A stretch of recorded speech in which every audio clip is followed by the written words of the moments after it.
Je m'appelle Jean-Yves Fredriksson. Je suis enragé d'escalade depuis bien longtemps. Je suis enragé de ski, de parapente entre autres. Je suis un passionné de montagne, tout court. Le but c'est de me libérer de toutes ces obligations qu'on a dans la vie de tous les jours. En ayant grandi dans les Vosges, on regardait les Alpes, voilà quoi, ça t'attire, ça t'attire, ça t'attire. Puis après voilà, mets le nez dedans en seconde au lycée, puis après tu lâches plus rien, quoi. Tu ne vis que pour l'escalade et pour le ski. Et puis finalement tu plaques toutes les études et puis voilà, tu vis de ça.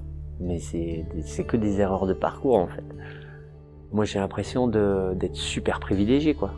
Il y a des super belles falaises sur les Cornettes de Bise, sur le Mont Chauffé, sur la Nandoche. Rien que sur la vallée d'Abondance, il y en a pour une vie quoi.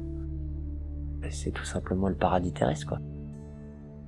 Notre grand délire il y a quelques années avec Gabi Mougel, qui est d'Abondance aussi, qui m'a appris le vol thermique, ça a été toujours partir d'Abondance. Et de partir en particulier du sommet du Mont de Grange et puis après partir sur des aventures.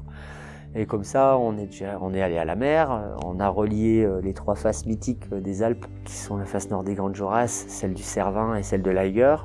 Et donc on se servait du parapente pour aller au pied des montagnes, et puis après on les grimpait.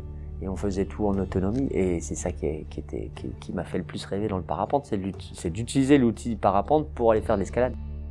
Puis à un moment donné, tu te rends compte forcément, en étant grimpeur ou skieur, que tu n'arriveras pas à skier tous les couloirs de la planète ou des Alpes, que tu n'arriveras pas à grimper toutes les voies que tu veux grimper.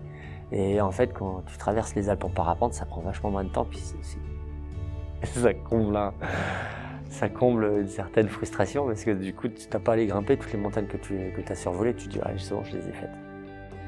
Il y a ce côté aventure, découverte, et puis il y a le côté, de se déplacer dans des endroits sauvages, quoi. J'ai envie de partager ma passion, mes compétences. Avec les gamins du lycée d'Abondance, je les ai emmenés faire la pointe de Vorla. Il n'y a pas de remontée mécanique au sommet de la pointe de Vorla. Il y a une petite heure d'alpinisme. Et il y a vraiment cette notion d'aventure, quoi. Et ils ont halluciné, les gamins. Moi, je m'éclate. Je m'éclate à leur transmettre ce goût d'aventure et le goût de la découverte.